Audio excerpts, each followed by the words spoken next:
Di video kali ini, saya akan menjelaskan hasil analisis saya mengenai sumber dana jangka pendek terhadap PT Telekomunikasi Indonesia. Di antaranya yaitu ada KAS dan setara KAS. PT Telekomunikasi Indonesia mempunyai KAS pada bank pihak berrelasi. Di antaranya itu ada Bank Mandiri, yang kedua ada Bank Rakyat Indonesia, yang ketiga ada Bank Tabungan Negara, dan lain-lain masing-masing di bawah 75 miliar. Sedangkan untuk KAS pada bank pihak ketiga, yaitu diantaranya ada Bank Permata, kemudian ada HSBC Hong Kong, yang ketiga ada Bank CIMB Niaga, keempat ada Standard Chartered Bank, yang kelima ada PT Bank UOB Indonesia, yang keenam ada PT Bank BCA, yang ketujuh ada Bank Pembangunan Daerah, dan yang kedelapan ada PT Bank HSBC yang dimana masing-masing di bawah 75 miliar. Selain itu, PT Telekomunikasi Indonesia ini mempunyai deposito berjangka terhadap pihak berrelasi. Di antaranya itu ada Bank Negara Indonesia, Bank Rakyat Indonesia, Bank Mandiri, kemudian ada Bank Tabungan Negara, dan yang terakhir yaitu ada Bank Syariah.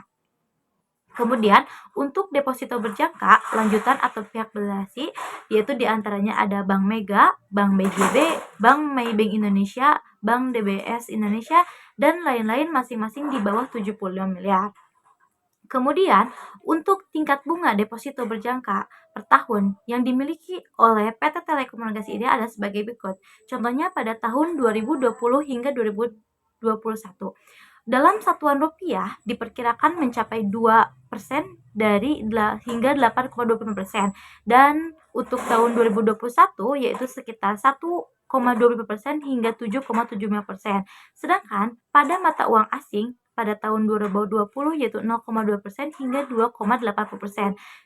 Sedangkan tahun 2021 yaitu 0,20% dan hingga 1,75%. Pihak berrelasi di mana grup adalah melakukan penempatan dananya merupakan bank yang milik negara, yang dimana menempatkan sebagian kas dan setara kas ini pada bank-bank tersebut karena mereka memiliki jaringan cabang yang luas di Indonesia dan dipertimbangkan sebagai bank yang sehat secara finansial.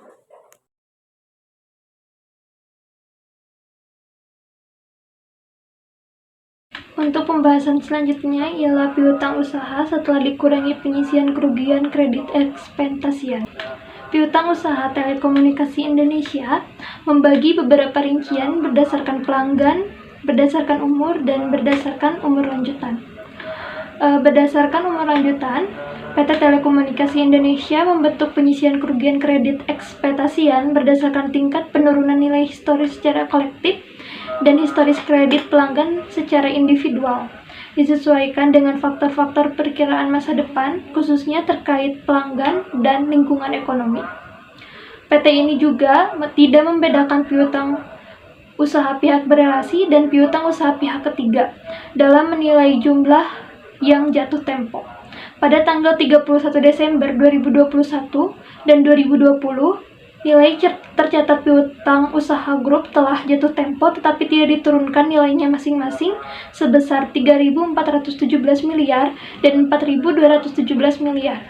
Manajemen berpendapat bahwa piutang usaha yang telah jatuh tempo tetapi tidak diturunkan nilainya termasuk piutang usaha yang belum jatuh tempo dan juga tidak diturunkan nilainya adalah terutang dan para pelanggan dengan historis tingkat ketertagihan yang baik dan diharapkan dapat terpulihkan.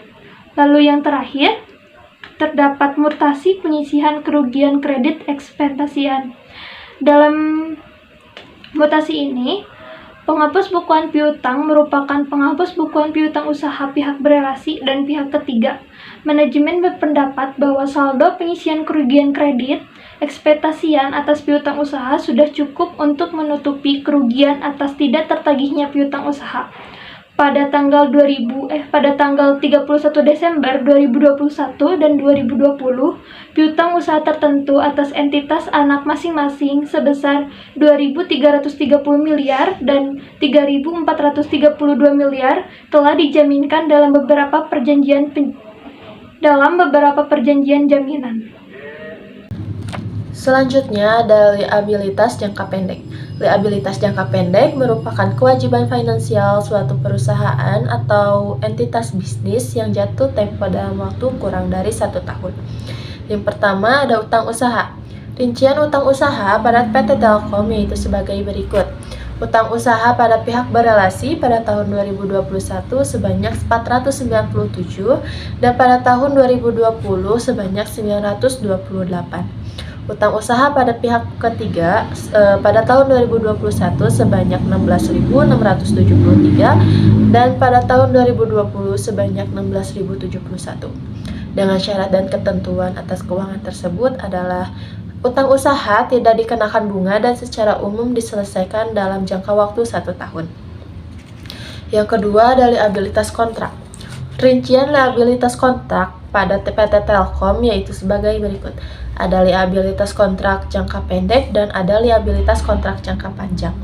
Pada tanggal 1 Januari 2020, saldo awal liabilitas kontrak sebanyak 8.224 miliar rupiah. Liabilitas pada awal periode yang diakui sebagai pendapatan pada tahun 2021 sebesar 7.834 miliar dan pada tahun 2020 sebesar 7.352 miliar rupiah. Selanjutnya, yang ketiga ada utang pajak. Utang pajak pada PT Telkom pada tahun 2021 berjumlah 3.923 dan pada tahun 2020 berjumlah 2.713. Perusahaan menerapkan pajak sebesar 19% untuk tahun yang berakhir pada tanggal 31 Desember 2020 dan 2021.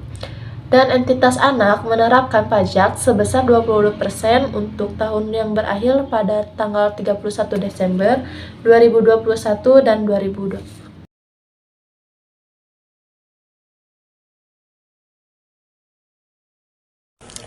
Utang bank jangka pendek. Pada tanggal 27 November 2020, perusahaan menandatangani perjanjian kredit dengan HSBC dengan jumlah fasilitas sebesar 500 miliar. Pada tanggal 31 Desember 2021, semua fasilitas belum digunakan.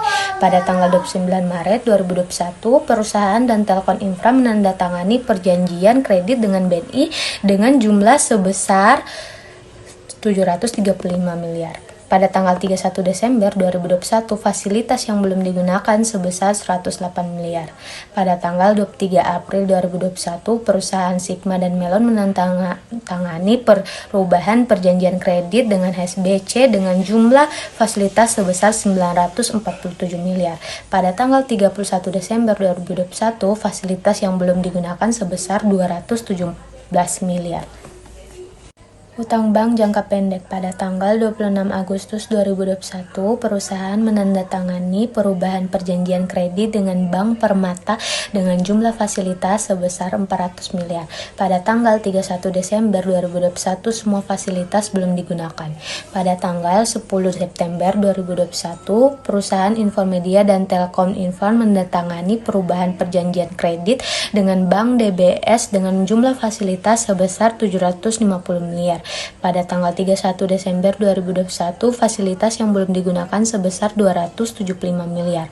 Pada tanggal 14 Oktober 2021, perusahaan Metra, MD Media, Metranet, Telkomsat, dan GSD menandatangani perubahan perjanjian kredit dengan HSBC dengan jumlah fasilitas sebesar 1.000 miliar. Pada tanggal 31 Desember 2021, fasilitas yang belum digunakan sebesar 21 miliar.